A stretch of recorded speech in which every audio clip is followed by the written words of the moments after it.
성경에 보시면 엘리야라는 선지자가 하나님의 음성을 듣고 사르밧이라는 동네로 신방을 갑니다. 신방 갔다기보다는 살아야 되니까 그쪽으로 찾아갔습니다. 물론 하나님께서 인도하셔서 갔지만 말씀을 듣고 명령 따라서 110마일, 110마일이면 꽤 먼 거리죠. 110마일을 도보로 걸어서 가라는 그곳에 갔어요. 가서 성 안에 딱 들어갔더니 어느 여인이, 한 과부 여인이 나뭇가락을 막 줍고 있었어요. 오랜 거리를, 먼 거리를 왔으니 얼마나 갈증이 났을까요? 물 한 바가지 떠달라고. 그래서 마시게 해달라고 그랬더니 여인이 가뭄인데 그래도 물을 떠다가 정성스럽게 대접을 했어요. 물을 먹고 난 이제 엘리야가 시원하다. 성경에 그런 말은 없지만 거기 들어갈 수 있는 말이죠. 그렇게 한 다음에 물 먹고 나더니 이제 배가 고파 죽겠다고 빵을 좀 구워달라고 그런 거였어요. 이 과부의 속사정을 모르고 과부께서 얘기를 했습니다. 사실은 나뭇가지를 주워다가 우리 통에 밀가루가 다 떨어지고 바닥에 한 줌, 손 한 쿰 정도 이거밖에 남지 않았습니다. 그리고 병에 기름이 있는데 기름도 다 떨어져가지고 몇 방울밖에 남지 않았는데 이 나뭇가지를 주워다가 빵을 만들어서 나와 아들이 마지막 먹고 그리고 죽으려고 그러려고 하는데 먹을 것이 없습니다. 그랬어요. 그랬더니 엘리야가 얘기를 해요. 나에게 빵을 가져오라고. 그러면 기적을 경험하게 될 것이라고. 그러면서 속히 집에 가서 빵을 구워가지고 먼저 구운 빵을 나에게 먼저 와서 나 먹게 하고 나머지는 당신들이 먹든지 죽든지 그런 내용이었어요. 근데 이 과부는 믿음이 상당히 좋은 분이었습니다. 가서 지극정성으로 나머지 빵을 다 만들었어요. 그래서 먼저 빵을 만든 그 빵을 가지고 엘리야를 대접을 했습니다. 그리고 나머지 남은 음식을 먹고 이제는 죽겠지 그랬는데 그 다음에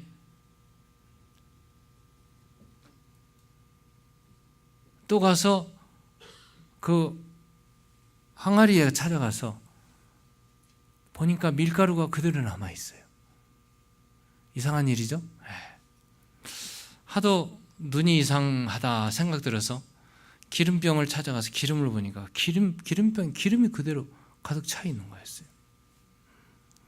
항아리에 퍼다 먹어도 여전히 계속 밀가루는 있는 거였어요.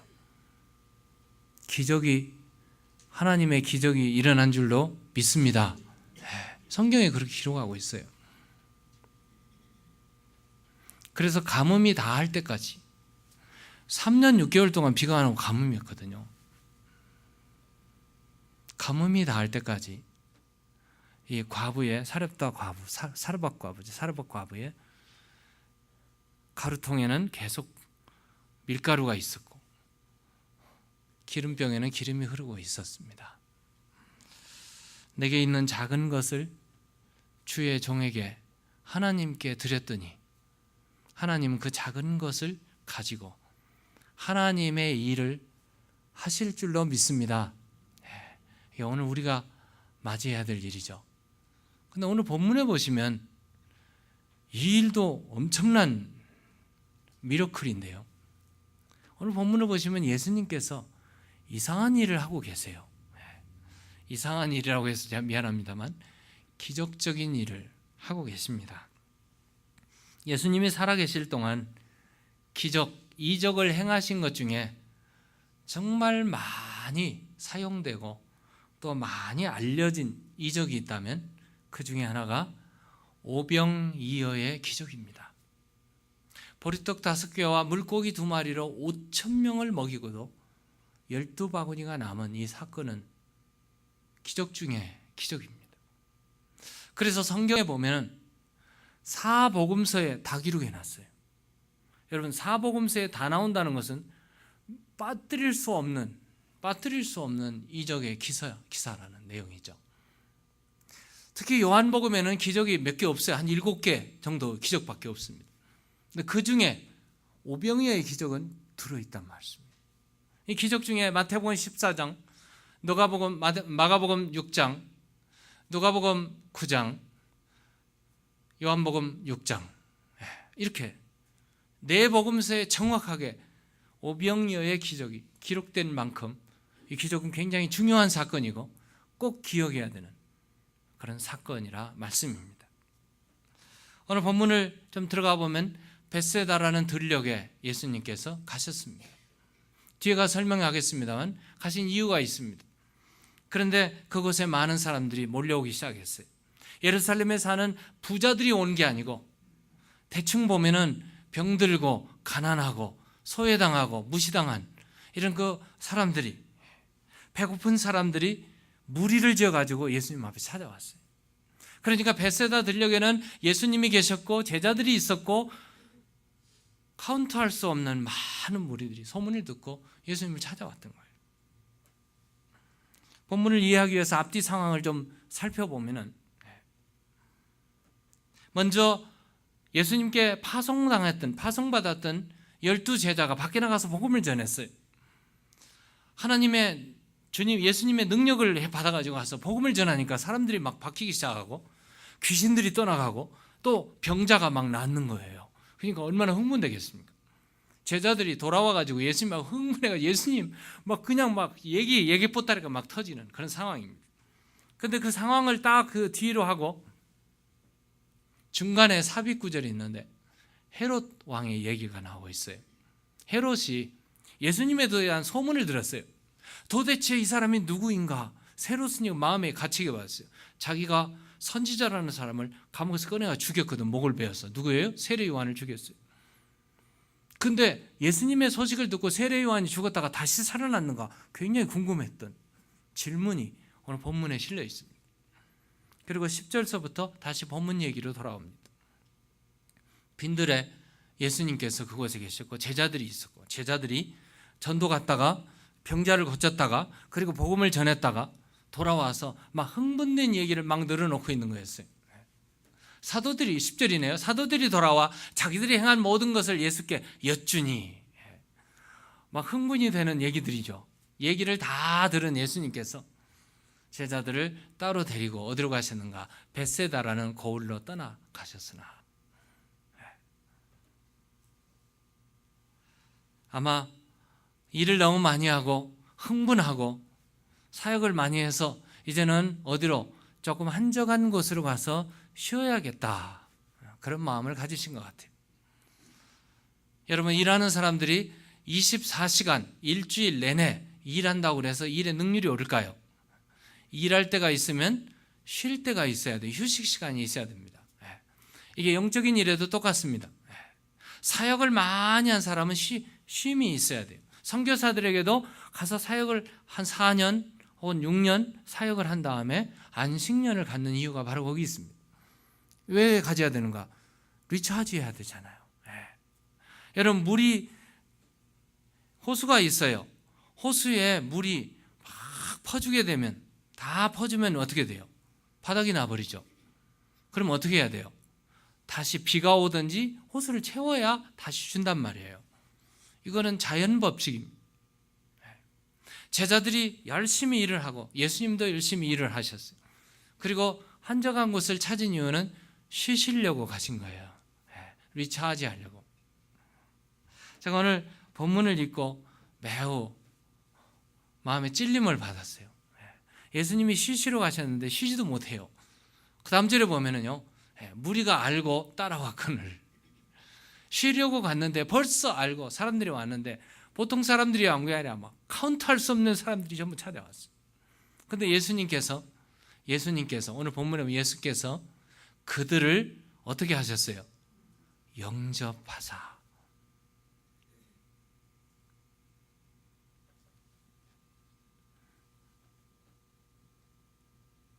어떻게 예수님께서 조금 쉬려고 하는데 찾아왔는데 예수님은 사람들을 냉대하지 않으시고 요즘으로 말하면 문을 꽝 닫아버리고 오늘 금일 휴업 그렇게 하고 나 좀 쉬어야 되겠다고 그렇게 하실 텐데 예수님은 다시 오픈하셔서 그들을 다 맞이하는 예수님을 볼 수 있어요. 제가 굉장히 충격을 받았어요. 제가 주말이 되면 굉장히 부담이 많이 되죠. 주일 준비해야 되니까. 주말에 특히 토요일쯤에 전화해가지고 오랫동안 계속 이 얘기를 막 자기 얘기를 하는 사람 굉장히 제 마음에 부담을 갖습니다. 왜요? 제 마음은 온통 주일 준비해 있거든요. 근데 계속 얘기를 끈다든지 방문을 하겠다든지 제 시간을 많이 빼앗아 가는 이런 일들을 하게 되면 저는 마음이 굉장히 조급해집니다. 근데 오늘 여기 본문을 보고 제가 회개했어요. 지금 누구보다도 휴식이 필요하고 누구보다도 지금 리차지가 필요한 예수님께서 이 관중들이 찾아왔을 때 하나도 냉대하지 않으시고 얼굴 인상 뿌리지 않으시고 화내지 않으시고 그들을 그대로 맞이하시는 예수님, 그들을 영접하사 그들을 영접하고 계세요. 그 영접하신 예수님께서 그들을 향해서 말합니다. 하나님의 나라의 일을 이야기하시며 병 고칠 자들을 고치시더라. 그들에게 필요한 것이 하나님 말씀, 그리고 그들에게 필요한 것이 환자들이 많았던가 봐요. 병자들을 고치는 일을 하고 있어요. 그들을 받아들이고 영접하는 이들을 조금 누가는 중간에 생략해버렸어요. 그런데 마태복음, 마가복음에 보면 조금 더 상세하게 나옵니다. 그 무리들이, 관중들이 막 몰려오는데 예수님께서 그들을 보고 계셨어요. 영접하기 전에 그들을 보고 영접하사 바로 나오는데 지금 보고 계시는 예수님 보세요. 마가복음 6장 34절에 예수께서 나오사 큰 무리를 보시고 그 목자 없는 양 같음으로 인하여 불쌍히 여기사. 조금 디테일하게 기록해놨어요. 그들이 오고 있는데 목자 없는 흩어져 있는 양들처럼 오고 있는 그들을 보고 불쌍히 여기사. 그리고 마가복음에는 여러 가지로 가르치시더라. 그렇게 기록해놨어요. 근데 마태복음에 보면은 예수님께서 그 무리가 오는 것을 민망히 여기고 불쌍히 여기사 병자들을 고치시더라. 그렇게 기록되어 있습니다.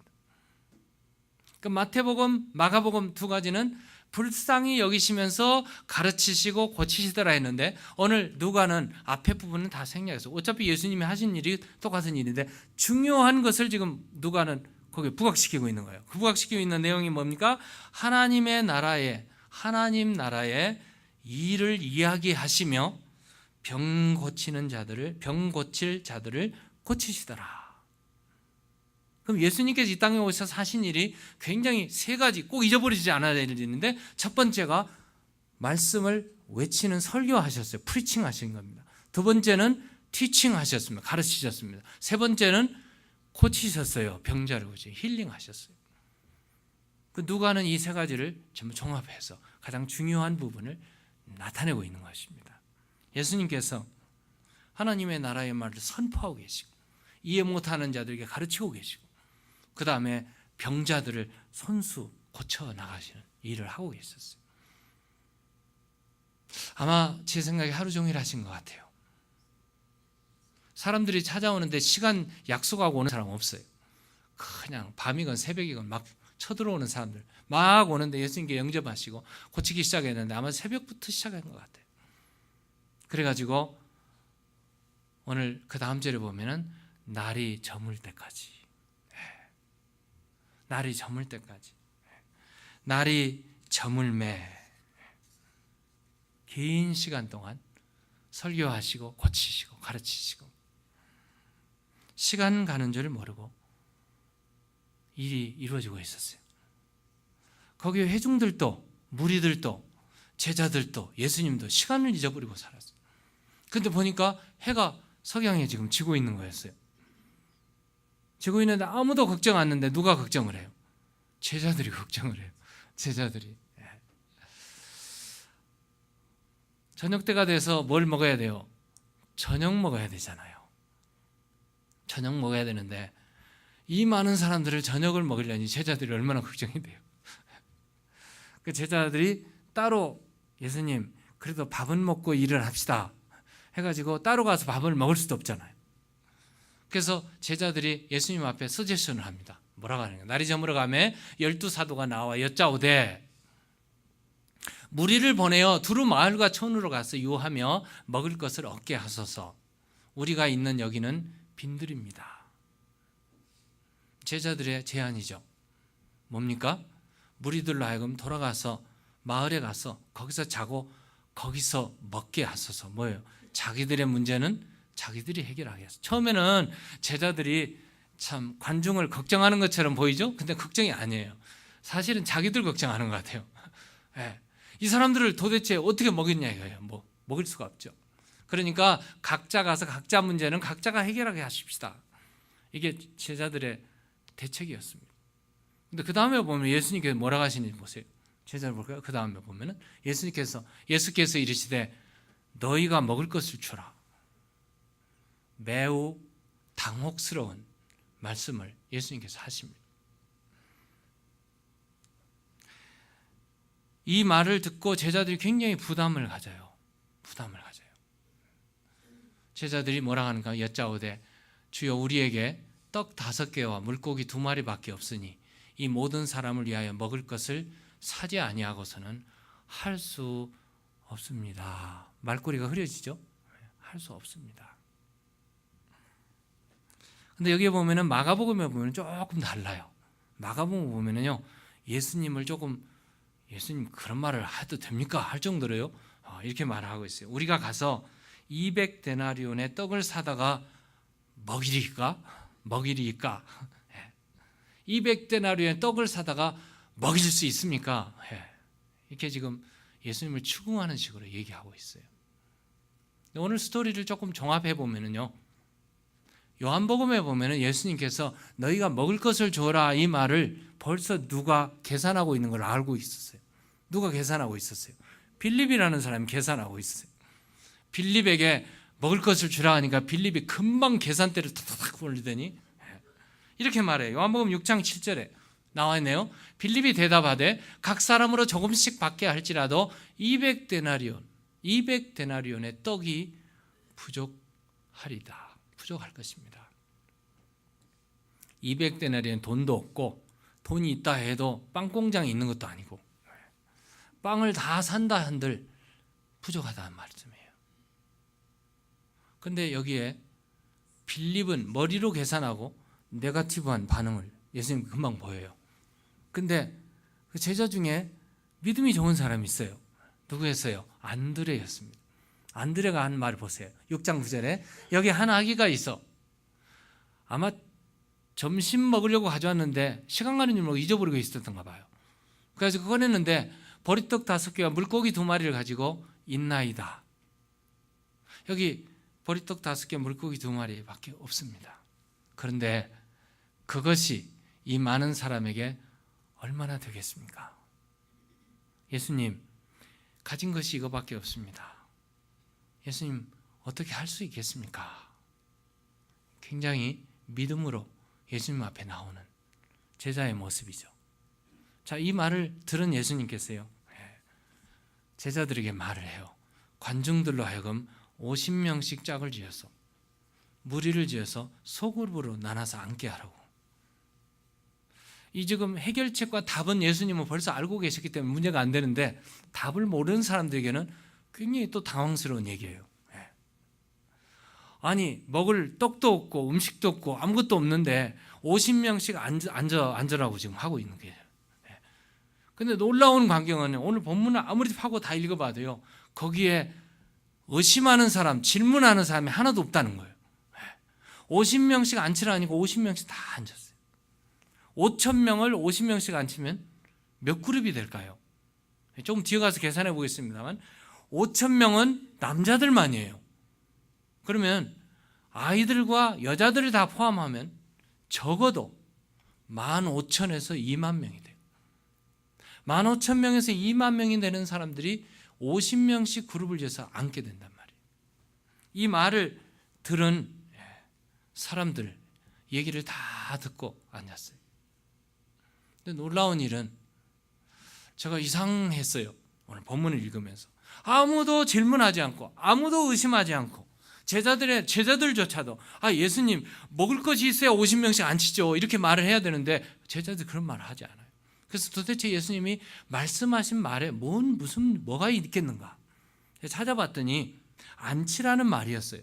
앉히라는 말이 헬라 말로요 카타클리노라는 단어인데, 카타클리노라는 단어는 그냥 앉으라는 뜻이 아니라 식탁에 앉혀라는 뜻이에요. 식탁에 앉혀라는 뜻. 식사 자리에 앉히라. 예수님께서 그걸 말씀하신 거예요.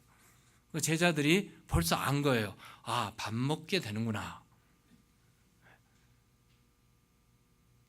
그래서 제자들이 각 사람들은 그룹을 지었는데 2만 명을 50명씩 나누면 400개의 소그룹이 됩니다.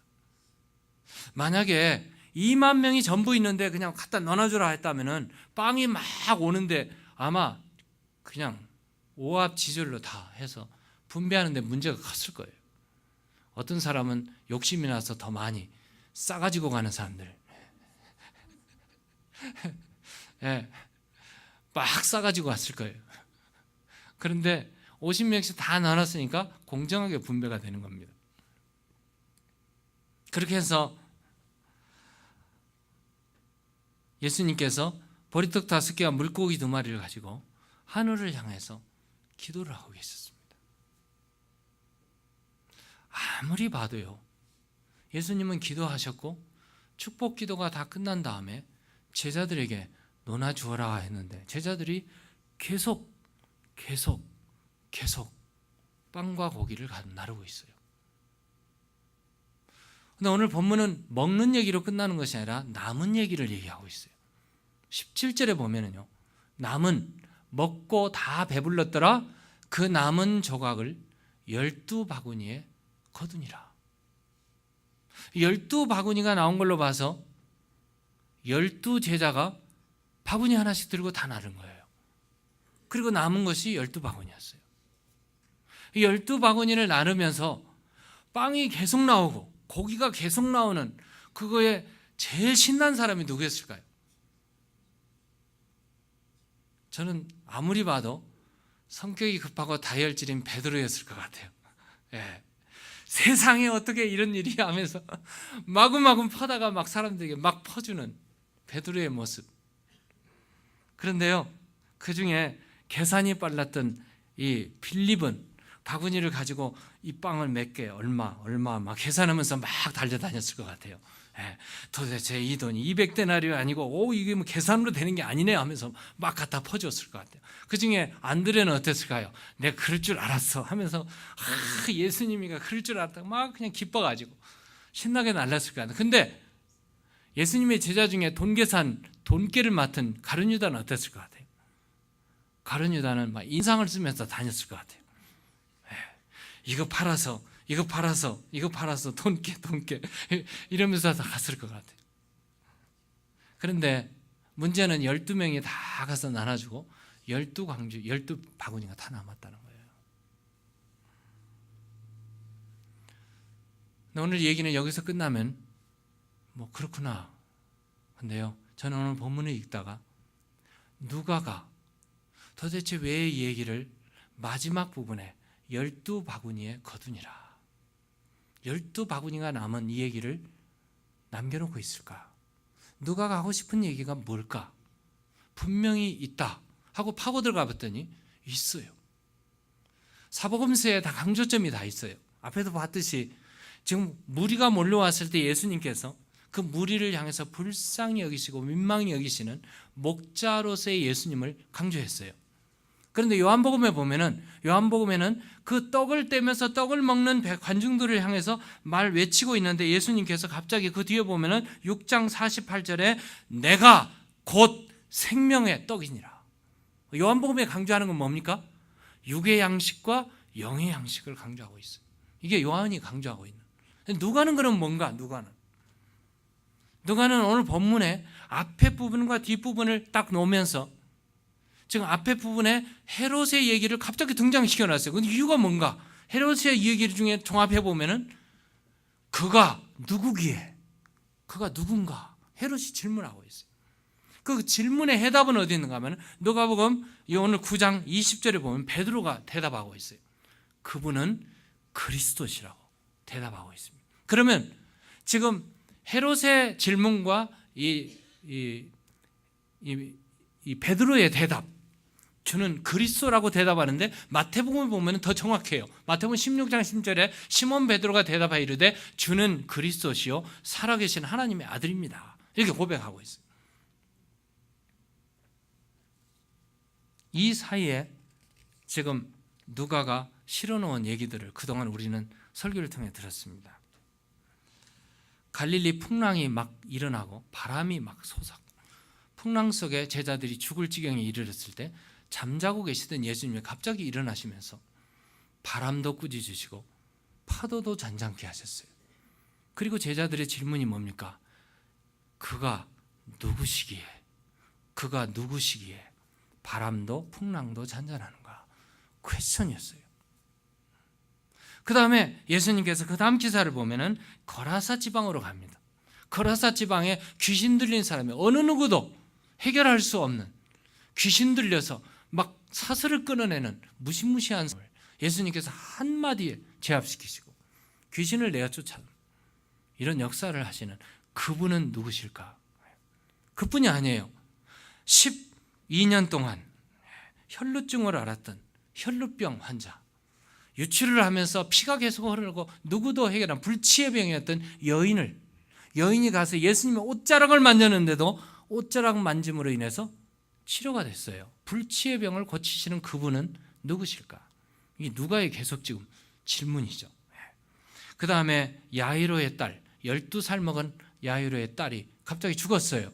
사람들은 전부 상여를 준비하고 장례식을 준비하고 있는 예수님께서 아니다 하면서 가서 야이로의 딸을 달리다쿰 하면서 일으키셨던 죽음을 생명으로 바꾸시는 그분은 누구실까? 오늘 본문에 보시면 이제 5,000명을 먹이시고 12바구니에 음식을 남겨놓으신 그분은 누구실까?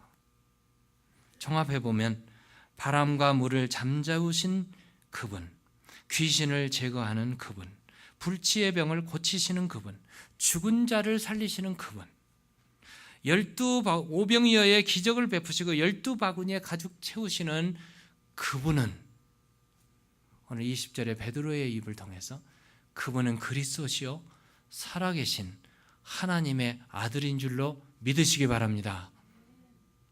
그분이 바로 그리스도, 구약의 메시아, 신약의 그리스도, 하나님의 아들, 아니 제2위가 되시는 하나님이신 것을 믿으시기 바랍니다. 누가의 얘기는 거기에 있어요. 우리의 모든 질병을, 우리의 모든 문제를, 우리의 모든 가지고 있는 모든 사건들의 모든 난제들을, 불가능을 가능케 하시는 그분, 나의 주님, 나의 예수님, 하나님의 아들이신 줄로 믿으시기 바랍니다. 그분을 믿으시면 오늘 우리의 삶에도 똑같은 일이 일어나게 된다는 말씀이에요. 오늘 설교를 요약하려고 합니다. 마지막 얘기 하나 하고 마치려고 합니다. 우리 한국에 백사겸이라는 분이 계셨어요. 아무도 몰라요. 시골에서 농사 짓는 분인데 선교사가 와가지고 선교 일을 하다가 예배당을 지어야 되겠다고 예배당 건축을 하는데 돈이 없어요. 그래서 백사겸이라는 이분이 자기의 농가를 팔았습니다. 1,000평 되는 농가를 팔았어요. 그래서 건축헌금으로 드렸습니다. 그래서 예배당을 지었어요. 거기 예배를 드리고 교육이 주어지고 그러고 있는데 자기가 가지고 있는 땅을 다 팔아버려서 교회에 바쳤으니 이제 살기가 빡빡하고 어려웠어요. 그걸 알고 있던 선교사님이 이제 농사 짓기가 이제 어려우니까 먹고 살기 힘드니까 교회 와서 예배당 지었으니까 예배당 사찰로 일해 주십시오 해서 사찰로 일을 했어요. 사찰로 일을 했는데 아들이 굉장히 똑똑했어요. 그 아들이 너무 똑똑해가지고 공부도 잘하고 참 머리가 똑똑하니까 선교사가 가만히 보고 이 아들을 이 시골에 여기다 두면 안 되겠다 해가지고 그 아들을 선교사가 아는 미국으로 유학을 보냈어요. 미국 학교로 보내서 미국에서 유학을 하고 공부를 했어요. 공부를 다 마친 그가 한국으로 가서 연세대학 총장이 되었습니다. 그 이름이 백낙준 목사님이시고 선교 또 박사님이세요. 한국의 연세대학 총장인 백남준 총장을 모르는 사람은 없어요. 그런데 백사준이라는 사람을 아는 사람은 없습니다. 그럼 어떻게 됐는가? 백사준이라는 사람은 작은 것을 하나님께 드렸습니다.